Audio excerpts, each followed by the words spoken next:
Thank you. I'm so happy to be here. I'd like to think of President Obama reading Jasmine's book on Lucy Vincent Beach and then deciding it was one of the best of the year. That's the vision I'm going to hold. So I know from anecdotal evidence, I play tennis in East Chop, and I know from anecdotal evidence, a lot of people on Island have read or are reading the book in book clubs. So I'm going to assume that some of you have read it, but for those who haven't, can you just give us the premise of the novel? Sure. Thank you to the festival for having me here. And it's such a dream come true to share the stage with you, Dawn, and also a dream come true to come to a festival where I can wear caftans all weekend, which is my most natural state. So also thanks to everyone who bought the book already. That was the book selling out was a fun surprise today. So The School for Good Mothers is about a Chinese American single mom named Frida Liu who loses custody of her toddler daughter after having one very bad day.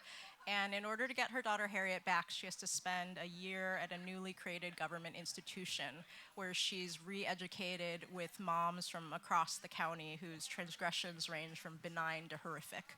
So as you can imagine, it's a rollicking, lighthearted, good time. I like to describe it as a little bit like 1984, but for moms. As I was editing it, so Frida does makes a mistake. And as I was editing it, I kept thinking, there, but for the grace of God, go I. I remember once I was, dropped my kid off at school. He was about 12. Took the dog for a very long walk in Central Park and was completely relaxing and happy. And then I got back in the car and the school had called and said, your son is sick, come pick him up right away. And I thought I would be recruited into that system of the School for Good Mothers had I made that kind of mistake. It started with a New Yorker article. You read something and it triggered this idea of the novel. Can you talk to us about that article and how you went from this nonfiction piece to fiction? So the nonfiction piece that inspired the book is an article by Rachel Aviv called "Where Is Your Mother," which appeared in the New Yorker in late 2013. And it wasn't a straight line between reading that piece and starting the book. It was also the fact that I was heading into my late 30s and my husband and I were mulling over the question of whether or not to have a child. So I was ruminating hard on the question of motherhood and deeply freaked out about it. So that personal kernel of inspiration combined with a lot of the intellectual questions in the article I read, which is, so the Rachel Aviv piece is about a single mom who leaves her toddler son at home for a stretch of time. The neighbors hear the child crying, call the police, and after that day she never gets him back. And the story talks about her impossible fight through the family court system and how she was never able to meet the standards, which kept rising and seemed very arbitrary and unjust. And I think the book really the article really planted a kernel of rage in my mind.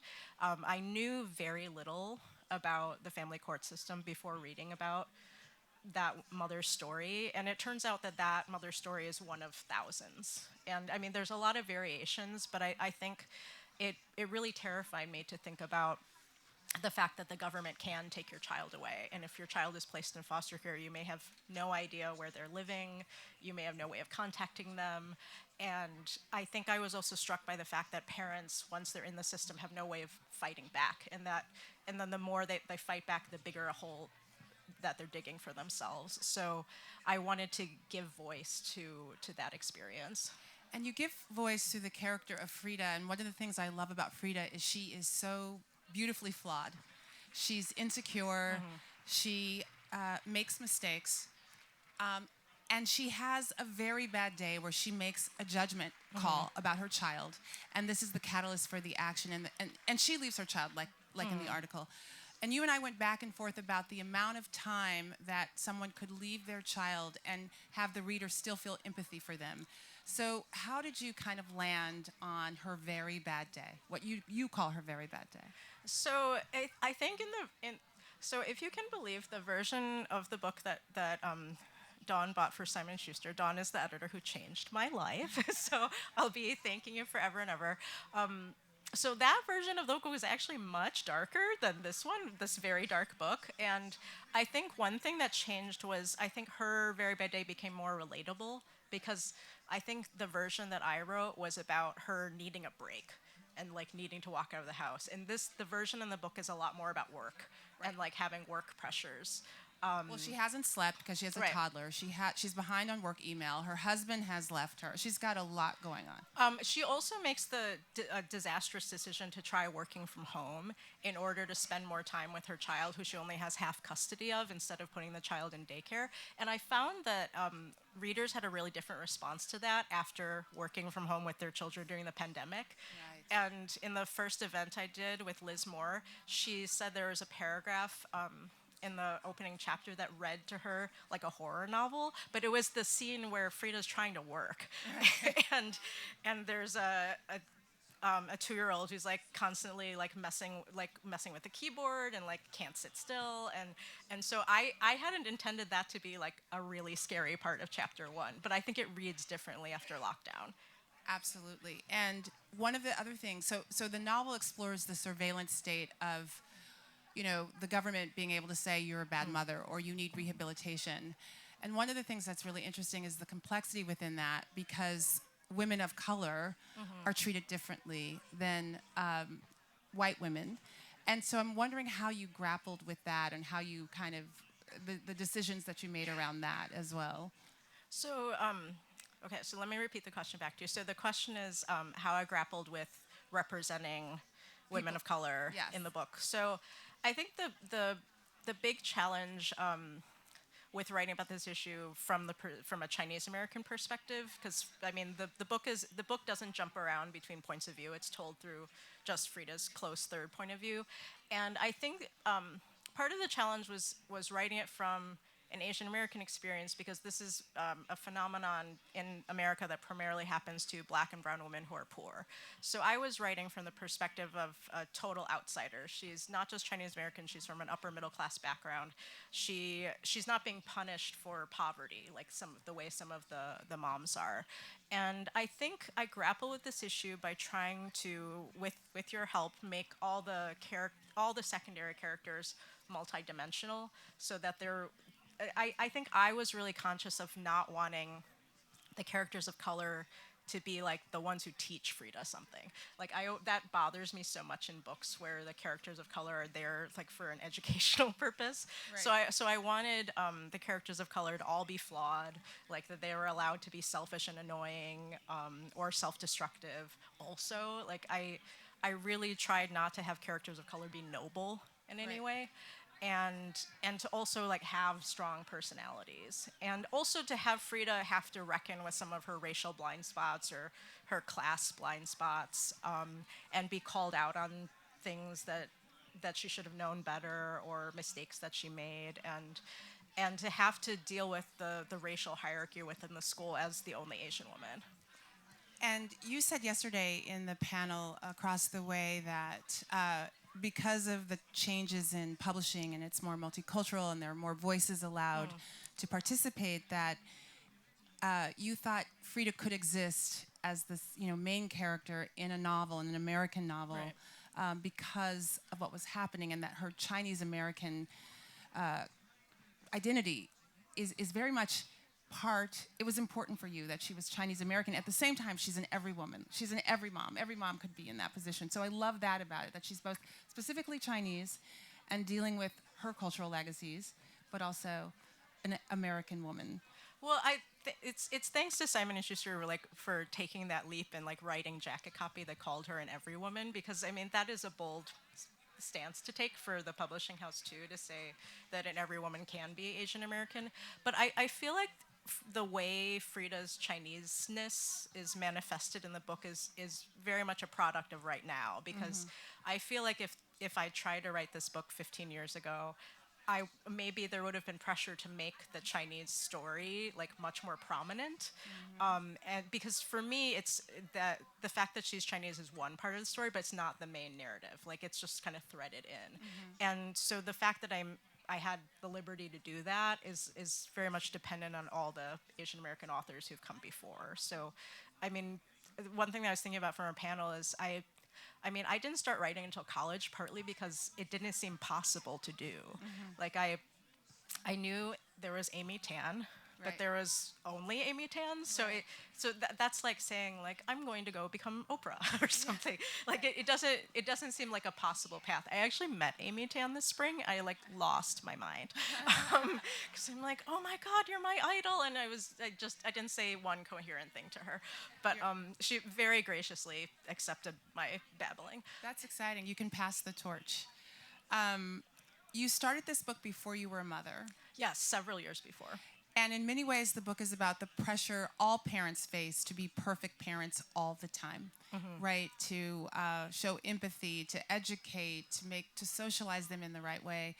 And I'm wondering to what extent the anxieties that you had about and the ambivalence you had about having children made their way into the novel, and how you feel now that your child is about 6, if those anxieties have met reality. Like, is it as anxiety producing as you thought it would be? You know, I think because I was so nervous about having a kid, it was there were many pleasant surprises. Like I think because I was so freaked out, like, will I ever write again? Oh my God. The fact that I was able to return to this book and eventually get it done, like, was very hopeful for me. But I think because I was thinking a lot about societal injustice and also a lot of the struggles of moms with less means, it made me very conscious of how lucky I was. The fact that I could afford childcare, that I didn't have to worry about like having nowhere to live.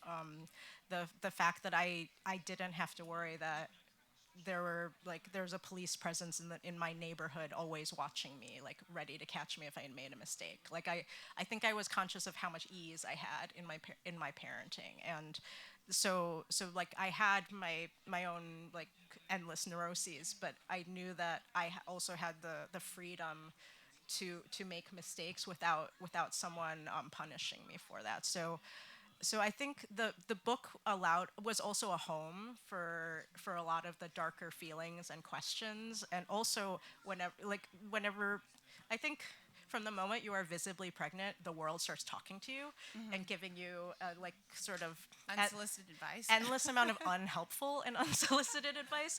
And so I also had somewhere for all the strange things that people said to me to go, and like like the thing that Susanna says about like you have to speak like 10,000 words a day. That was from an annoying thing that a West Philly mom said to me, like Right. totally benign. But I'm like, I'm gonna just file that away and use that for the book.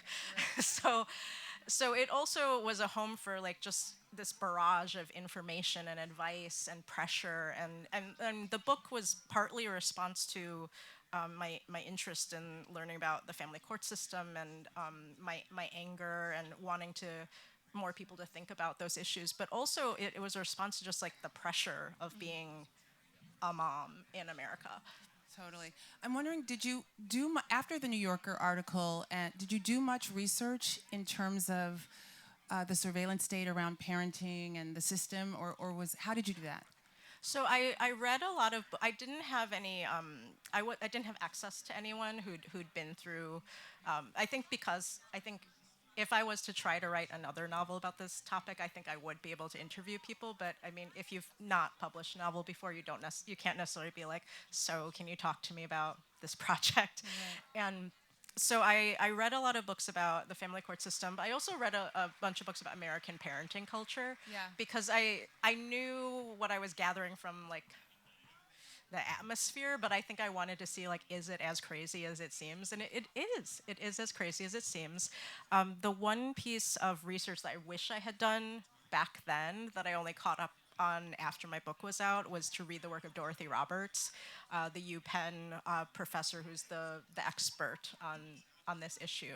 So she just published a book last year called Torn Apart. So that is really the nonfiction companion that I'd suggest to anyone who's interested in reading more about these topics. The totally bonkers thing is I'm going to be on a panel with her next month, and it's just so crazy to have the opportunity to do that because she is actually the expert, whereas I am an artist. Well, I think in fiction you can bring new people to the conversation, and Right. and create another audience to think about these issues, because we're all in our own silos, and some people would never pick up a nonfiction book, and Right. some people would never pick up a novel, so you can marry the two. Yeah, I mean, I think the great thing about a novel is that you can sink into a consciousness in a way that maybe animates the issue more than academic work does.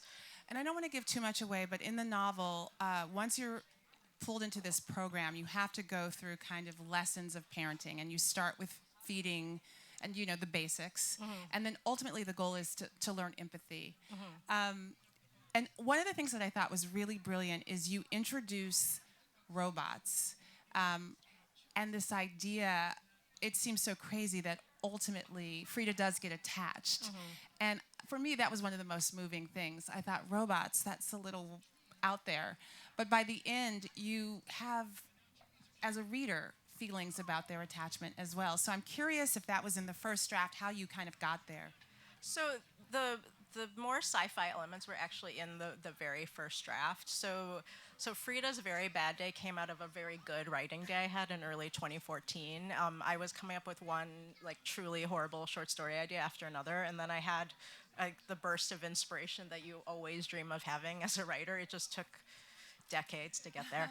But that draft actually had pretty much the world of the school. And I had the Frida and Harriet relationship, Frida's bad day, her marriage, the Tucker subplot that we won't talk about too much. But it also had the world of the women in pink lab coats, the instructors, and also the dolls. And I think that was partly a response to the fact that in the Rachel Vive piece, the way that everyone from the government talked about parenting was so clinical that it almost felt a little bit like science fiction. Like they talked about maternal instincts and love as something that could be measured in some objective way, which of course isn't possible. It's all subjective and it's all biased. But I wanted to take the idea of like adding like data and technology and surveillance to these things that are so personal, and to see like where that could go wrong.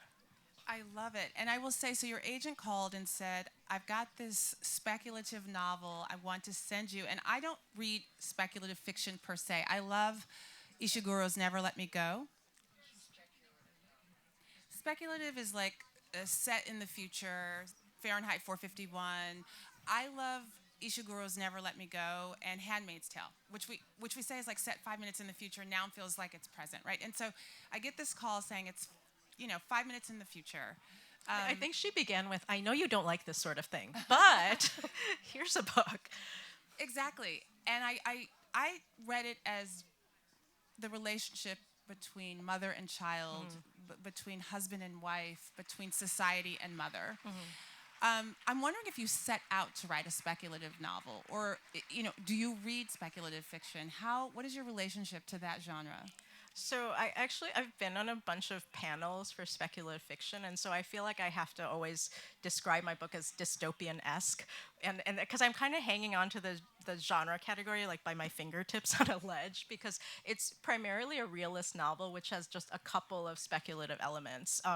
And so I'm writing about robots as someone who is a complete Luddite in real life. Like I wrote my whole draft longhand, and I have all my notes like on Post-it notes, and don't know how to use Scrivener, and using Google Docs really stresses me out. And so I'm coming at it from the perspective of like a non-tech person. So I wanted to write about a world like that was already fully formed. Like you don't find out how the robots are made.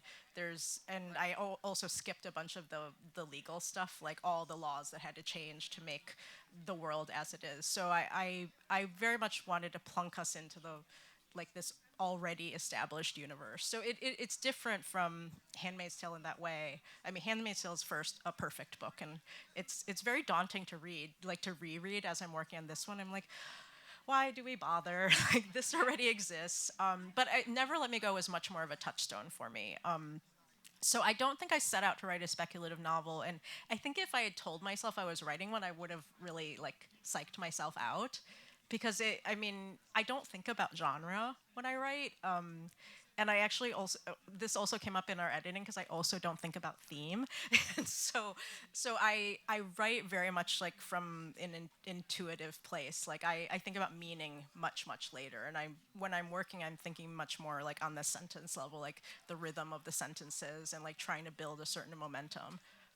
There's also a almost there's a competitive element within the women, right? They have these almost contests, and Yeah. one will win and get more privileges. There's judgment all around. There's judgment all around. Was that fun to write? To get a little like, the women can be a little petty. They can be very tender with each other. They can be a little petty. I'm wondering if that was fun because, as came up yesterday, there's humor in the novel Yeah. as well. Yeah, it's funny because it's almost like the humor can't be advertised because then it would because I think the book is funny, haha, but I mean that's not like the selling point of it. It's very dark humor, but I think the interactions between the novel, the mothers and the competitiveness was kind of fun to write, and also felt true to life. Because I mean, even with my closest mom friends, there's an edge of judgment there. Like even when we're just like, oh, I support you, I support you. There's still you can also feel even over text, you can feel the wheels turning. Like, do you really want to do that? And it's just like human nature, I think, especially among moms. It's funny, we were at a dinner party and we asked people to go around and give their best parenting advice, and mine was to never make friends with the judgmental mom. Really? I would have no friends. Like I don't know any. Well, I mean, if we're honest with ourselves, I feel like even my most like benevolent mom friends, there is some judgment. You'll find you'll learn. You'll get rid of them pretty quick. No, I say this also as I am probably also one of the judgmental moms. Oh, Fair enough, fair enough. I want to talk about the reaction to the novel. I was with the woman who wrote A Little Life, and she was saying people love when they get their book signed to confess their dark place. And I'm wondering, when you encounter your readers, the extent to which they confess either, the ways in which they're like Frida, or the ways that they've got caught up in the system. I'm wondering about how it's been received. I mean, how it's been received has been beyond my wildest dreams in every way. I have had the privilege of hearing a lot of personal stories. It's also been really meaningful to hear from people who work in the field, like lawyers and social workers, who felt that this was true to life in some way, because I mean there was no guarantee that was the case. And I mean, I think the most memorable reader interaction I had was like one of my very first events in Harrisburg, and a mom came to the signing line, and she had me inscribe the book to her and her daughter, who she'd just gotten back from custody with CPS or whatever the organization is called in her town, and she was saying, I felt like I was reading about my life except with robots. And it was just very meaningful to think that like they will both have this story. And I've also been surprised hearing from people who've been caught up with CPS for the most benign reasons. I mean, I met a mom who I think her whole family had COVID. The daughter was 2, had COVID, was crying for an hour. The neighbors called the police. The police came to her door. They only couldn't come in because the whole family had COVID, and this was during the lockdown. But I mean, the neighbors didn't like come to check and see if she was okay. They just called the police. Right. And I mean, she was fine in that instance, like very traumatized by the experience, but I mean, she didn't have her kids taken away. But in some cases, that can get your kids taken away, and then you begin this Kafkaesque experience. And I think it's terrifying to think that like a call like that can change a family's life. It's terrifying. And speaking of terrifying, I've had two kinds of reactions to the book that people share with me. One is, I read through the night. I couldn't put it down. You owe me a night of sleep. And the other one is, I could only read like 25 pages of time, the sense of almost like this inner dread. I mean, they were addicted and they wanted to keep reading, but they had to kind of parse it out. And so it's propulsive in that way. And I'm wondering if over the, if you worked toward that, I know you had many drafts. If every draft you had that propulsive element and you were trimming around it, or were you building toward that propulsive element? So when we were getting ready to sell the book, my wonderful agent Meredith gently asked me to not tell this story, but the book's been out for a while, so I can tell it. So the first draft was actually 1,600 pages that I had written by hand and typed up every so often because This is why I always tell people to get an agent, because they help trim it first and edit it first. No. It was already like a human size by the time she saw it. But the reason it was so long was because I was a short story writer learning to write a novel, and I knew that if I didn't write all the way to the end, I would just write chapter 1 over and over again for 10 years. And so I wrote all the way to the end, and then I trimmed it down to 500 pages, and then I started rewriting it chapter by chapter. But I was interested in it being propulsive, not just on the chapter level, but like paragraph to paragraph, sentence to sentence, because I knew that I was leading readers to a very dark place. So I wanted there to be lightness in the language itself so that you're kind of pulled along without like intending to follow, so that readers would have to go with me into the darker corners of the story. Yeah, it has that kind of overall gravitas, but it is literally like scene by scene. You are rooting for Frida to get out of her own way, for her to make some good decisions, the decisions that will lead to her getting her daughter back, and you're constantly rooting for it. It's what I loved about it, without giving away the end, which I've read in draft form about 8 times, and every time it took my breath away. I'm wondering what you wanted the reader to leave this novel with. What was the kind of overriding idea, emotion? Oh, before I answer that, I will say the book became leaner and meaner through your edits because we cut about 40 pages and like a lot in the middle, which was a problem like that was hard to figure out. And I think what I wanted readers to leave with at the end is, so without giving the ending away, I wanted readers to understand the depth and ferocity of Frida's love for Harriet, and also how spending a year in this government institution had changed her and broken her in a way, because I feel like some of the choices she's made at the end is not, some of it is intrinsic to what any mom would do in that situation, but some of it is also who she is now that she's been like, now that she's had her spirit broken by the state. And so I wanted it to be a response to like what someone would do after they've had a lot of their humanity taken away too. But like there is a note of hope at the end, but I also wanted it to be realistic to what the experience of a Chinese American mom and daughter would be, because this isn't Carrie Matheson in Homeland, where you can just disappear into the woods. So I wanted that there to be a touch of reality too. We're going to take questions from the audience. I'm going to ask a couple more, but if you have questions, get them ready because we are going to open it up. I'm curious about any overseas sales, if it's been sold in other languages, because it's such an American phenomenon, this idea that you can take the child because a neighbor heard your child crying, for example. And so I'm curious if you've had any reaction from readers overseas. So happily, I think we've sold in 23 territories, which is very exciting.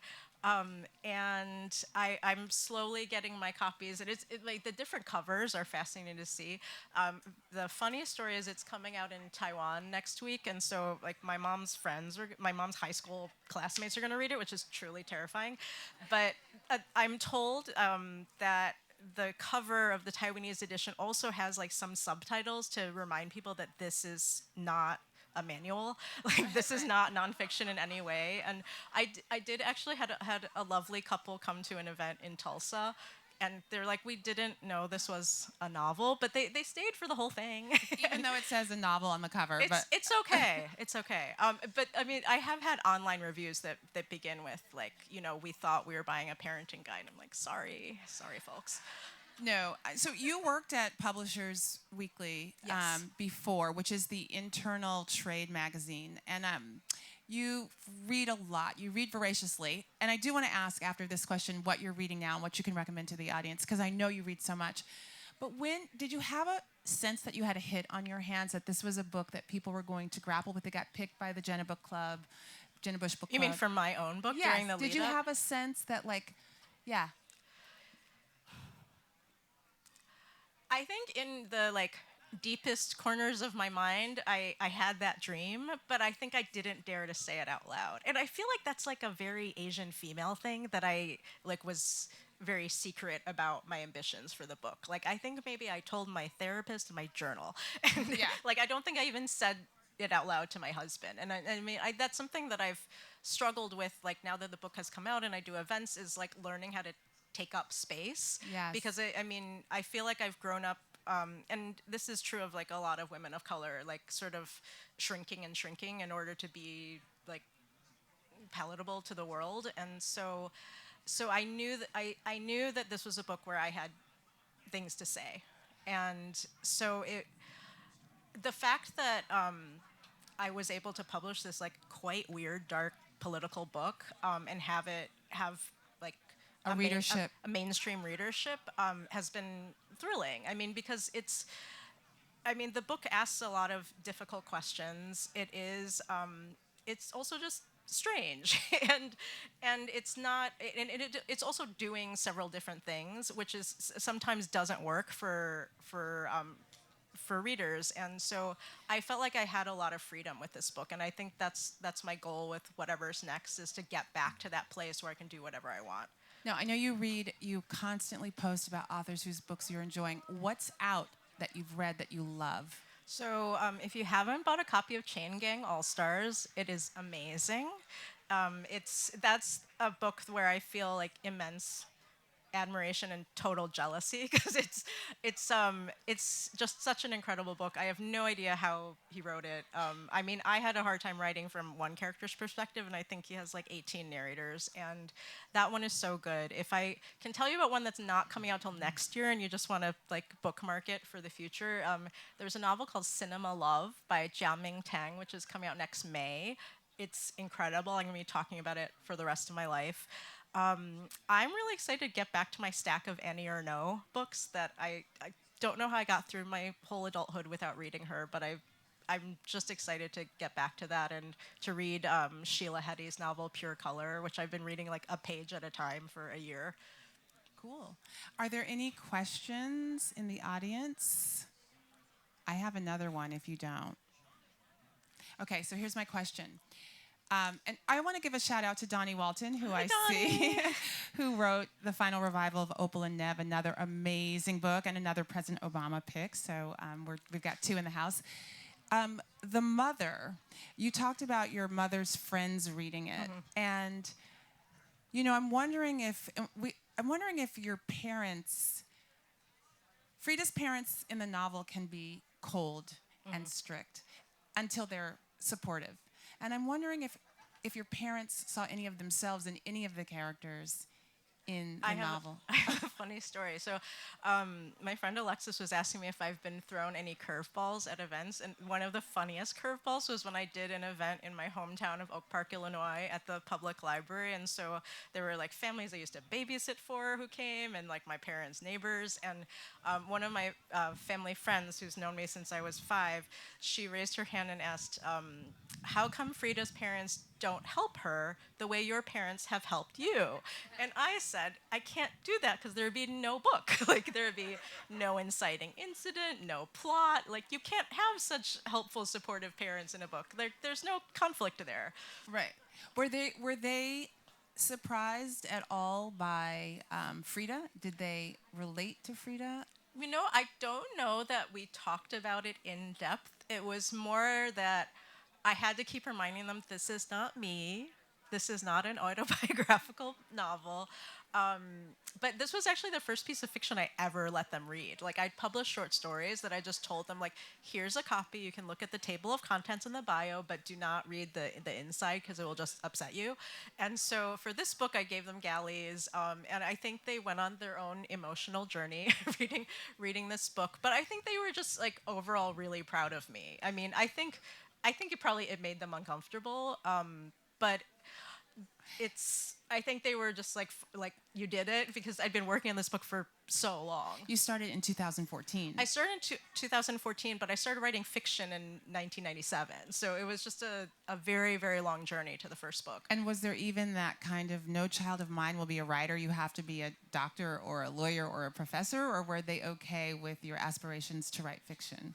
So the thing to do if you are a young person who wants to go into career writing is to first say you want to go into theater. So I wanted to be so tell your grandkids if they want to convince their parents to be an English major. So I wanted to go into musical theater and go to a theater conservatory. I was not actually that good at any of the skills required to be a musical theater major, but I wanted to go to Carnegie Mellon and like sing and dance on Broadway. So after I decided to be an English major, my parents were like, thank God, this is so practical.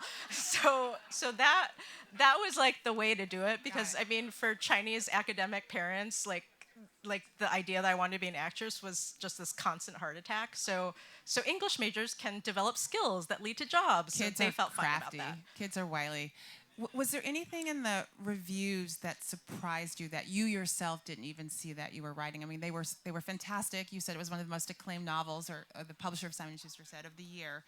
Was there something that you didn't even know you were writing that you had created when you were reading the reviews, and you're like, I did that? Well, I guess I'm of the belief. I mean, I'm probably quoting. I think I'm probably quoting my college writing professor Ben Marcus, but I agree with what he said. Like when I was an undergrad, that the author is not necessarily the expert on the work.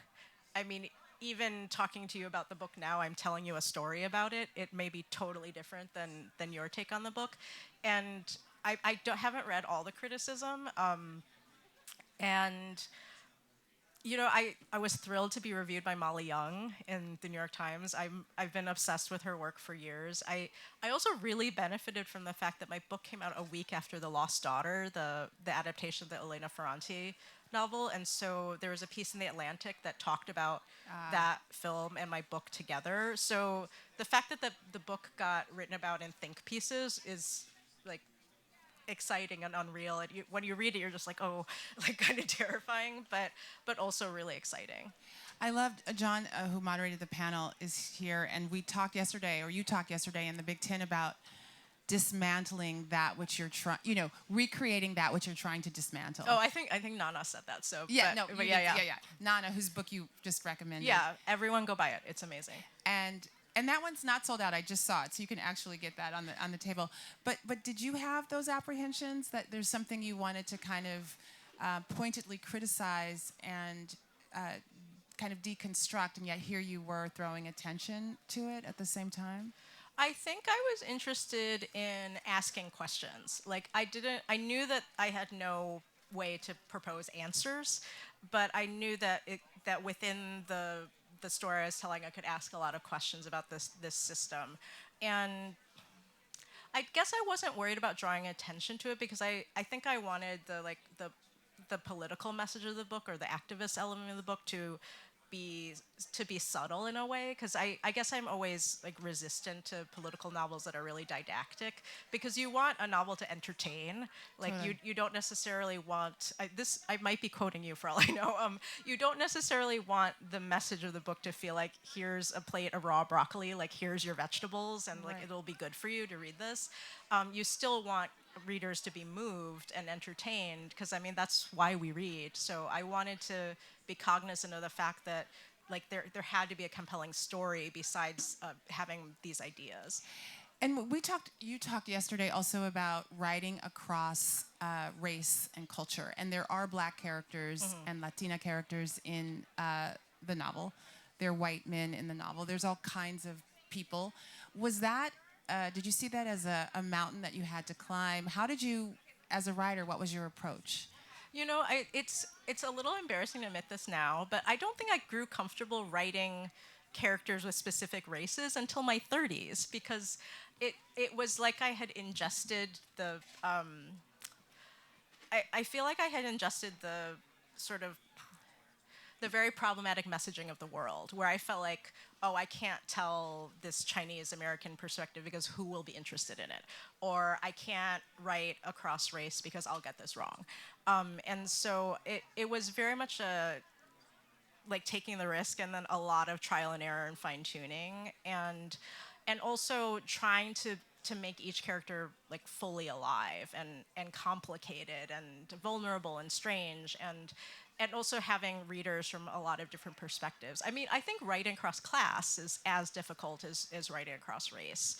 And so I knew that like I could only do so much research, but after that, it would have to be a leap of faith to see if I got it right.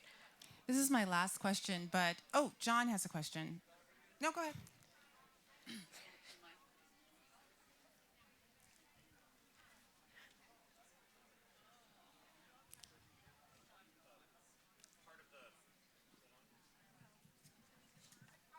Part of the, for me, really appealing multidimensionality of Frida is that she, she has sexual desire. She maintains her sexual desire, and it's dangerous. And I won't give that away. But for her, it involves a very delicate calculus. But I imagine as a writer, writing about that desire involves a calculus. Can you talk about that? So before, I'm gonna. This is a funny story from Breadloaf. So, I mean, this book wouldn't exist without the Breadloaf Writers Conference and a workshop that I took with Percival Everett. And I remember explaining to the workshop that before working on this project about moms, I'd only ever written stories about people having sex and their lives like being ruined. Like it was just like sad stories about desire and terrible relationships and he said, well, this is a dark, sad story about what happens after people have sex. so that's one way to look at the book. So the calculus in writing Frida's character and including her sexuality in the story was partly because it feels like moms are not allowed to have desire. Like they're only allowed to think about their children, and like if they're thinking about like even their partners, that's like a selfish thing. And so I wanted to build that into the story, but I also wanted to write an Asian American character who was really complex and flawed and who did feel desire, who also felt shame, who also like dealt with self-loathing, who also dealt with feeling comfortable in her own skin. So I wanted to write the kind of Chinese American protagonist that I hadn't seen on the page. So that was something that animated like the years of working. And it was one of the things that, as an editor, drew me. I'd never seen anyone like her. I know I said that about Opal, and I mean that too, but I'd never seen anyone like her on the page. She was so beautifully flawed. Well, I mean, I feel like Asian these days you see it more. Yes. But growing up, I didn't see that many Asian American women who got to be a mess. So I wanted to have the messiness of life available to her. Well, we are ending. I just want to repeat that the books are sold out, but she's going to sign a plate, and they have a voucher at the book sale. So thank you, everyone who's already bought Thank the you book. so much for coming. Thank you. Thanks to a wonderful audience. And weren't we so lucky to have the author and editor together? And so I guess you can get those book plates right at the tent there. And we will be starting in 5 minutes, our last session of the day with Michelle Miller Belonging and Daryl Alexander.